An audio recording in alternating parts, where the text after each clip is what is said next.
President Trump vowed during his campaign, "I will be your retribution." And 10 months into his second presidency, he's wasting no time. That retribution is now targeting two federal prosecutors who were put on leave this week by the Justice Department for requesting a stiff sentence for a January 6th rioter who was pardoned by Trump.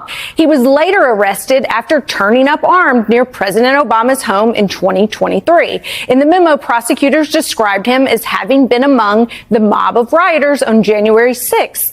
And that didn't seem to sit well with the DOJ, which, after placing them on leave, issued a new memo removing references to January 6th. Joining us now is Jonathan Karl, the chief Washington correspondent for ABC News and author of the new book, Retribution: Donald Trump and the Campaign That Changed America. It's in stores now.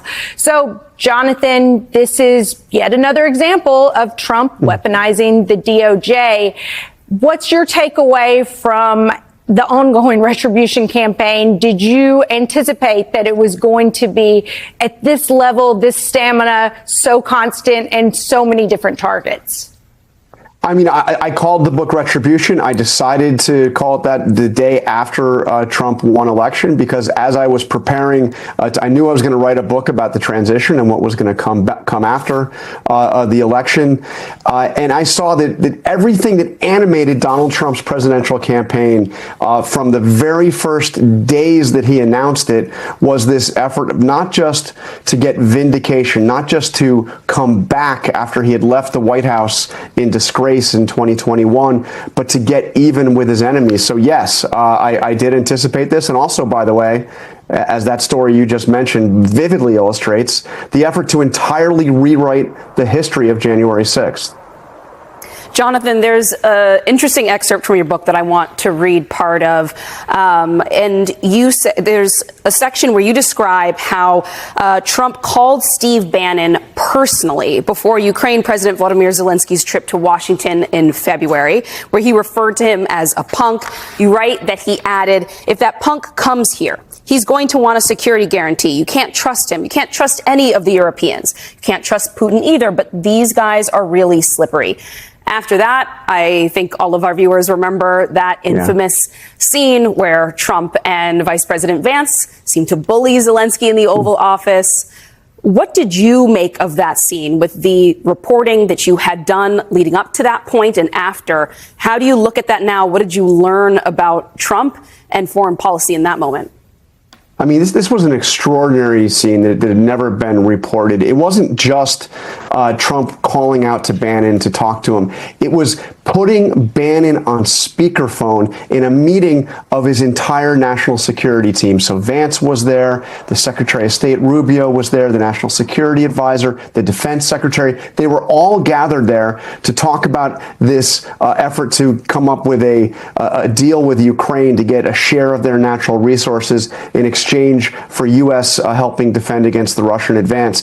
And Trump didn't like what he was hearing. He called Bannon because he knew that Bannon didn't like it. And Bannon effectively lectured that entire national security team and laid the groundwork for, at the very least, the tone of that extraordinary meeting that would come a couple days later in the Oval Office.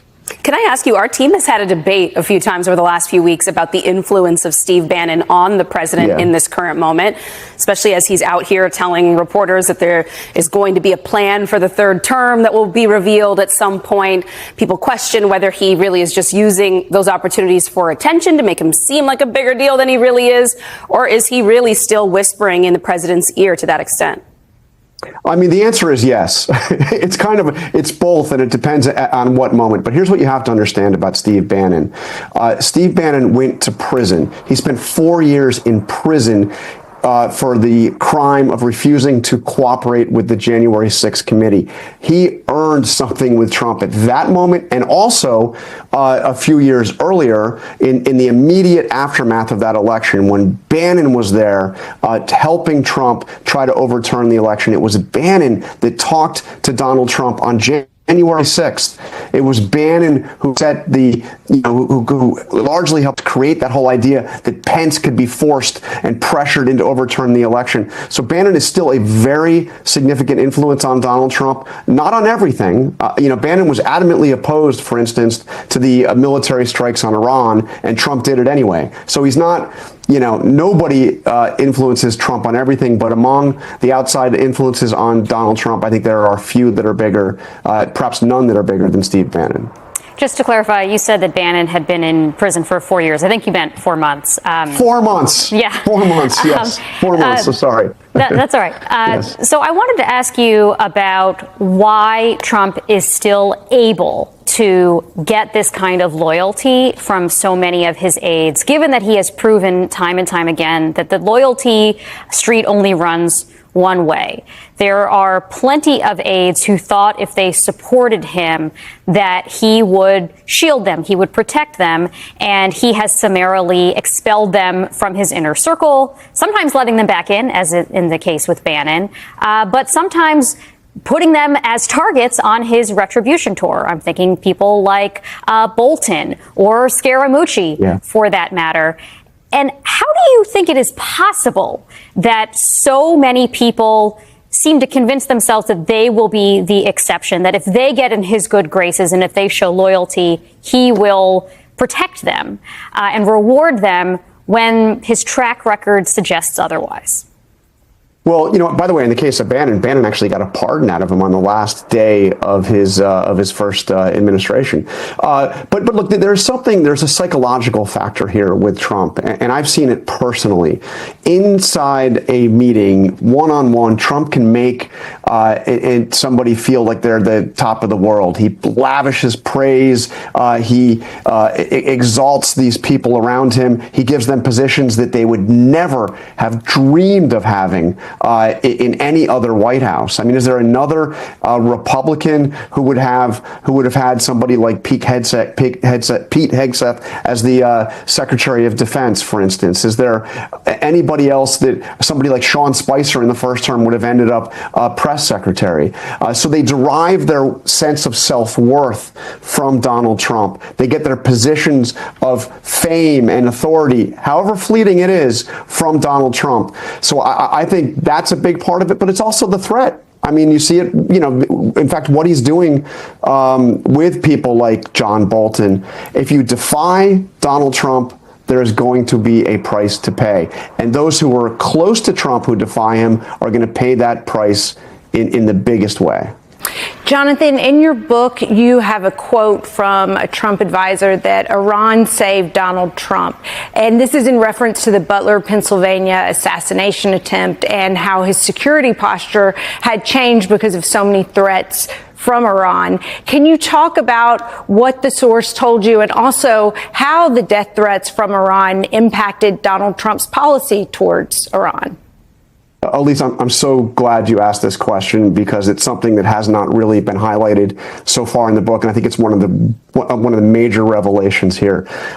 In Butler, there were Secret Service counter-espionage snipers, counter snipers that were in place.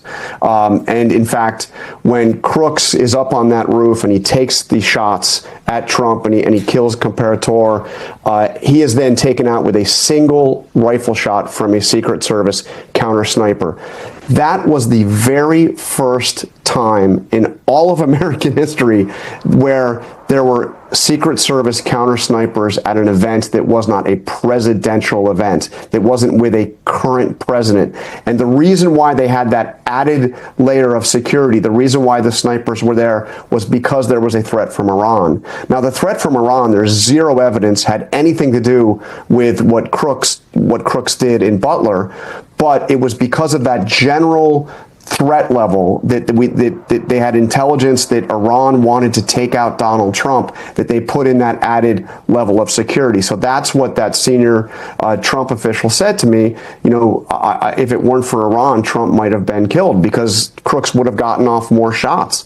And who knows, he could have gotten off a fatal shot on Trump. In terms of the psychology and Trump's approach to Iran, there's no question that, he knew when he was being briefed time and time again during the course of the campaign that the Iran threat was serious, that Iran wanted to take him out. Jonathan Karl, thanks so much for joining us. Thank you. Great to be with you.